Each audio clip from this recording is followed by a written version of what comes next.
কখন আসবে? আমরা মনে করি যে দাজ্জাল যখন বিশ্ব শাসন করবে সে এই জিউসদেরকে নিয়েই করবে। এটা আমাদের ইন্টারপ্রিটেশন, ব্যাখ্যা। ভুলও হতে পারে, সঠিকও হতে পারে। তবে পরিস্থিতি যেমন হচ্ছে এটাই মনে হচ্ছে। নবী সাল্লাল্লাহু আলাইহি ওয়াসাল্লাম বলছেন ইস্পাহানেরও 70,000 জিউস ওকে ফলো করবে।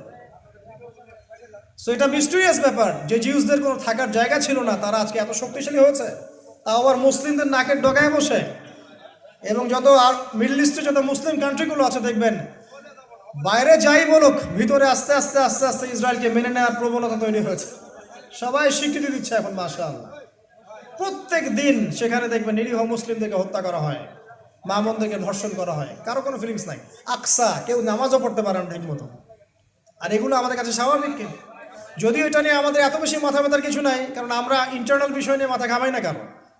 কিন্তু আকসা এবং প্যালেস্টাইন ইস্যুটা মুসলিম উম্মার ইস্যু, এই জন্য মুসলিমদের একটা দরদ থাকবেই, একটা চাহাত থাকবেই, এর প্রতি একটা কান্না আমাদের থাকবেই। ইনশাআল্লাহ তাআলা এমন একটা সময় আসবে যখন আল মাহদি আসবেন এবং ঈসা ইবনে মারইয়াম আসবেন, তখন মসিহুদ দাজ্জালকে ওই প্যালেস্টাইনেরই বাবে লুদ নামক জায়গায় হত্যা করা হবে। হাদিসে লেখা আছে, হাদিস পড়েন বাসায় গিয়ে। বাবে লুদ নামক জায়গা সেখানে এখন ইসরায়েলের base camp, air base camp. খবর রাখেন এগুলা। তো সেখানে ঈসা ইবনে মারইয়াম তাকে হত্যা করবে।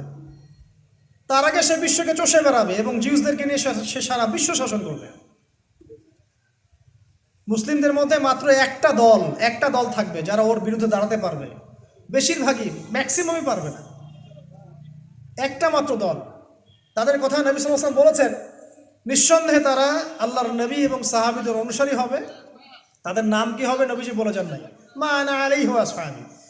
কিন্তু নবী সাল্লাল্লাহু আলাইহি ওয়াসাল্লাম বলেছেন যে তারা এত শক্তিশালী হবে ইনশাআল্লাহ তাআলা, শেষ পর্যন্ত মুসলিমদের হাতেই ওদের পরাজয় লেখা আছে।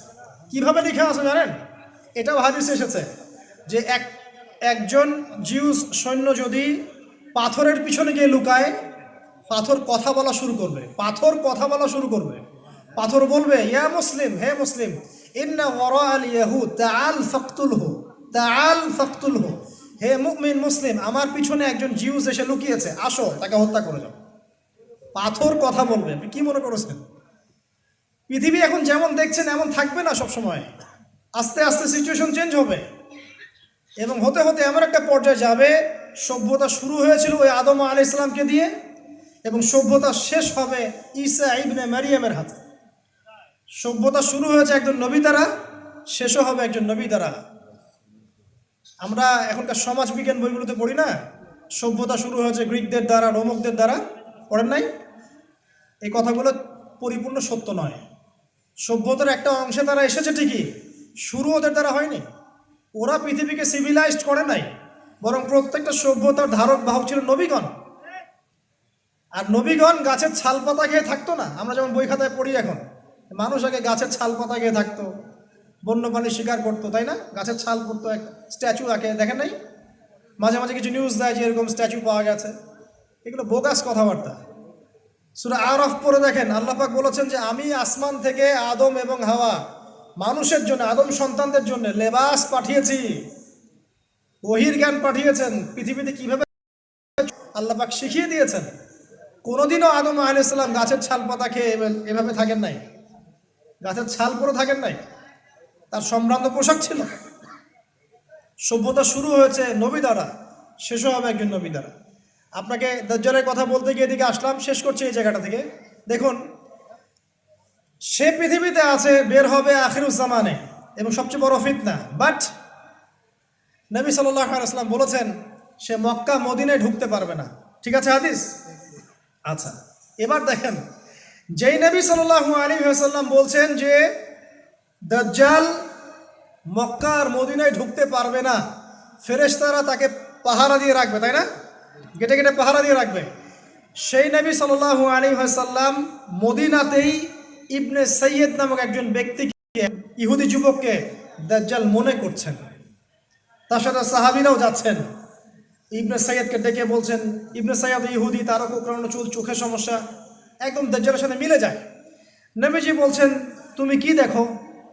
ইবনে সাইয়্যিদ বলছে, আমি তো আরশ দেখি। আরশ দেখি। নবী সাল্লাল্লাহু আলাইহি ওয়াসাল্লাম বলছেন আরশ কোথায়? হাদিসগুলো সহিহ মুসলিমে আছে। আরশ কোথায়? তো ইবনে সাইয়্যিদ বলছে আরশ পানির উপরে। তখন নবীজি বলছেন তুমি তো শয়তানকে দেখো। কাকে দেখো? শয়তানকে দেখো। এবার নবীজি বলছেন তুমি কি বিশ্বাস করো যে আমি শেষ নবী? তুমি কি বিশ্বাস করো আমি শেষ নবী? ইবনে সাইয়্যিদ বলছে আপনি কি মানেন যে আমি নবী? কথা বুঝতে পারছেন কি বলছে ইবনে সাইয়্যিদ? আপনি কি মানেন যে আমি নবী? তো ওমর রাদিয়াল্লাহু আনহু বলছেন ইয়া রাসূলুল্লাহ আমাকে খালি একটা অনুমতি দেন, এই বেয়াদবের গর্দানটা উড়াই দেই। তখন নবী সাল্লাল্লাহু আলাইহি ওয়াসাল্লাম বলছেন না ভাই সরো প্লিজ, তোমরা কনসেন্ট্রেশন নষ্ট করতেছ। নবীজি বলছেন হে ওমর, সে যদি আসলেই দাজ্জাল হয়ে থাকে তাহলে তুমি তাকে হত্যা করতে পারবে না, কারণ তার হত্যা লেখা আছে ঈসা ইবনে মারিয়ামের হাতে, ঠিক আছে? আর যদি সে দাজ্জাল না হয়ে থাকে তাহলে নিরপরাধ ব্যক্তিকে হত্যার মধ্যে কোনো ফায়দা নাই। দেখেন আমি আপনাকে বলছি যে আপনি দাজ্জালের হাদিস দুই একটা পড়ে আপনি কনক্লুশন আসতে পারবেন না। মদিনাতে দাজ্জাল ঢুকবে না, মক্কায় দাজ্জাল ঢুকবে না, কিন্তু মদিনাতে নবী সাল্লাল্লাহু আলাইহি ওয়াসাল্লাম ইবনে সাইয়্যিদকে ইনভেস্টিগেট করছেন।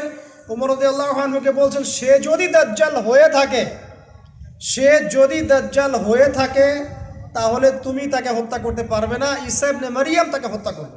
কিভাবে মেলাবেন এখন আপনি? আর আপনি বলছেন খোরাসান থেকে বের হবে, ইস্পাহান থেকে বের হবে, তাহলে মদিনায় নবীজি দাজ্জালকে খুঁজছেন কি জন্য? হাদিস মিলাবেন কি হবে? এটা অনেক জটিল একটা সাবজেক্ট। এত সহজে দুই একটা হাদিস পড়ে দাজ্জাল সম্পর্কে কারো সমালোচনা করা যায় না, কনসেপ্টটা নিয়ে এত বেশি আলোচনা করা যায় না। শুধু এতটুকু জেনে রাখেন সে এ বিশ্বের সবচেয়ে বড় ফিতনা হবে এবং সে আখিরুজ্জামানে বের হবে এবং সে জিউসদেরকে নিয়ে বিশ্ব শাসন করবে। এখন আপনি জিউসদের দিকে চোখ রাখেন, ওরা কি করছে বিশ্বে? ওরা দাজ্জাল আসার পটভূমি তৈরি করছে। এটা বোঝার জন্য আপনার ইন্টেলেকচুয়াল জ্ঞানের দরকার, আপনার ইন্টারনাল নলেজের দরকার, অবজারভেশনের দরকার। শুধুমাত্র বইপত্র পড়ে হয় না, আল্লাহর মারেফতের দরকার আছে, আল্লাহর নূরের দরকার আছে। আসুন এখান থেকে বাঁচার জন্য আপনাকে একটা সলিউশন দিচ্ছি। আপনি সূরা কাহফের প্রথম 10টা আয়াত পড়বেন, শেষের 10টা আয়াত পড়বেন। ইনশাআল্লাহ তাআলা আপনার জীবদ্দশায় যদি দাজ্জাল কখনো বের হয়, ইনশাআল্লাহ আপনি মাসিহুদ দাজ্জালের ফিতনা থেকে বেঁচে থাকবেন ইনশাআল্লাহ। খুশি হন নাই? ওকে কি ফেস করতে যাচ্ছেন? ফেস করতে পারবেন না, ফেস করার দরকার নাই। আপনি কল্পনাও করেন না যে আপনি তাকে ফেস করছেন। ওই যুগটা প্রচণ্ড রকম ফিতনার হবে, আপনি পারবেন না। এটা মুমিনদের পক্ষে কঠিন হয়ে যাবে। সো সবচেয়ে ভালো হচ্ছে আপনি সূরা কাহফ তেলাওয়াত করেন, সূরা কাহফ তেলাওয়াত করেন, ইনশাআল্লাহ তাআলা আল্লাহ রাব্বুল আলামিন আপনাকে মাসিহুদ দাজ্জালের ফিতনা থেকে বাঁচাবে ইনশাআল্লাহ। যেখানে ছিলাম ভাই, নামাজ পড়েন, কোরআন তেলাওয়াত করেন। কয়েকটা সূরার কথা বলছিলাম, বাকারা, আলে ইমরান, সূরা কাহফের প্রথম 10 শেষ 10, সূরা হাশরের শেষের 3 বা 4টা আয়াত মুখস্থ করবেন, সূরা জিনের প্রথম 10 আয়াত, সূরা মুমিনুনের শেষের 5টা আয়াত, এরপর সূরা কাফিরুন, সূরা ফালাক, সূরা নাস, সূরা ইখলাস। এতটুকু মুখস্থ করতে পারবেন না ইনশাআল্লাহ? আগামী বছর যদি আল্লাহ পাক সবাইকে হায়াতে রাখেন, আগামী বছর পর্যন্ত আপনাদের সময় দিচ্ছি, কোরআনের এই আয়াতগুলোকে মুখস্থ করতে পারবেন ইনশাআল্লাহ? আল্লাহ পাক সবাইকে তৌফিক দান করুন, আমিন। দান করুন।